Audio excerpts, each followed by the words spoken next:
Fason Radyo. Fason Radyo'ya hoş geldiniz. Bakü stüdyosundan, Azerbaycan'dan haberler programı ile yine sizlerleyiz. Ben Özlem. Bugün 1 Ekim 2025 Çarşamba. Mən də Əli. Herkesi salamlayıram. Ali, dün programı kapattığımızda sanki biraz gergin bir hava vardı ama bugünün haberlerine şöyle bir bakınca sanki daha yapıcı, olumlu gelişmeler de var gibi. Ne dersin? Bəli, Özlem var. Gəl elə İtaliya ilə başlayaq. Dünən Prezident İlham Əliyev Azərbaycana rəsmi səfərə gələn İtaliya prezidenti Sergio Mattarella ilə görüşüb. Cənab prezident deyib ki, Azərbaycan və İtaliya əsl strateji tərəfdaşlardır. Stratejik ortaklık önemli bir tanım. Özellikle enerji konusunda herhalde bu ortaklık daha da güçleniyordur. Tamamilə doğrudur. Enerji, iqtisadiyyat, siyasət, bütün sahələrdə əməkdaşlıq güclənir. Amma bölgəmiz üçün daha maraqlı bir xəbər var. Türk Hava Yolları İrəvana uçuşlar başlatmağı planlaşdırır. Bu harika bir haber. Ermenistan'ın başkenti Erivan'a direkt uçuşlar. Bu normalleşme süreci için dev bir adım sayılır. Ticari ve turistik olarak da bölgeyi canlandırır. Belədir.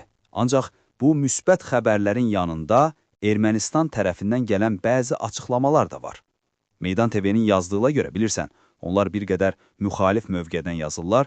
Baş nazir Paşinyan deyib ki, Qarabağdan gedən ermənilərin geri dönüşü sülh prosesi üçün bir təhlükədir. Bir dakika, tehlike mi dedin? Tehlike demek mi bu? Yazılışı farklı da. Bəli, təhlükə, yəni təhlükə, eyni mənanı verir. Paşinyan deyir ki, o insanların gələcəyini Ermənistan vətəndaşı olaraq görür və onların geri qayıtması real deyil. Anladım. Bir yanda normalleşme adımları, diğer yanda böyle sert açıklamalar. Bölge siyaseti gerçekten de çok katmanlı. Ama bizi, yani Türkiye'yi de ilgilendiren bir haber daha var sanırım. Avrupa Birliği yaptırımlarıyla ilgili. Bəli, bu da Meydan TV-dən gələn bir xəbərdir və olduqca ciddidir. Avrupa Birliği'nin Rusya'ya karşı hazırladığı yeni sanksiya paketi SOCAR'ın Türkiye'deki Star zavoduna təsir edə bilər. Star rafinerisine mi? O nasıl oluyor? Rafineri Türkiye mi? Bir de zavod dedin. O tam olarak ne demek? Zavod, yəni fabrik, istehsalat müəssisəsi. Siz daha çox tesis ya da rafinari deyirsiniz.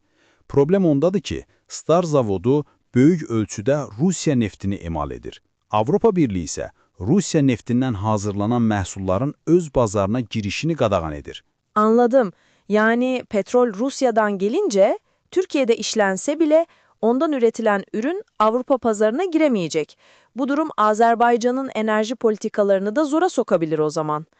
Vay be, her şey ne kadar birbirine bağlı. Elədir, çox həssas bir məsələdir. Daxili gündəmə keçsək, dünən Bakıda Ruben Vardanyanın məhkəməsi var idi, növbəti iclasın tarixi bəlli oldu. Bir də Meydan TV-nin işi üzrə həbsdə olan jurnalist Xəyali Ağayevanın şikayəti rədd edilib. Gazetecilerin durumu hep hassas bir konu. Başka ne var Bakü'de? Azadlıq Radyosunun bir xəbəri var. Onlar da tənqidi xəbərlərlə tanınır. Bakının Yasamal rayonunda bəzi sakinlər Kristal Bakı adlı bir tikinti şirkətinin onları evlərindən zorla çıxarmağa çalışdığını iddia edirlər. Meşhur kentsel dönüşüm hikayeleri. Bizde de bitmez tükenmez. Şirketler bir yeri gözüne kestirince orada oturanlara hayatı dar edebiliyor. Yazık. Bəli, məsələ məhkəməyə gedib. Sonda isə yenə Azadlıq Radyosundan bir xəbər, Azərbaycanın bəzi bölgələrində heyvanlar arasında dabaq xəstəliyinin yayıldığı deyilir. Dabak mı? O ne demek Ali? İlk defa duyuyorum. Siz ona şap xəstəliyi deyirsiniz, bizdə isə daha çox dabaq deyilir. Bəzi fermerlər vəziyyətin ciddi olduğunu söyləyirlər. Anladım. Şap hastalığı. Evet, o çiftçiler için büyük bir kabus. Umarım kontrol altına alınır. Ali, ağzına sağlık. Sayende yine Azerbaycan gündemini her yönüyle öğrenmiş olduk. Təşəkkür edirəm Özlem. Dinləyicilərimizə də bizi dinlədikləri üçün minnətdaram. Fason Radyo'da yarın tekrar buluşmak üzere. Hoşça kalın.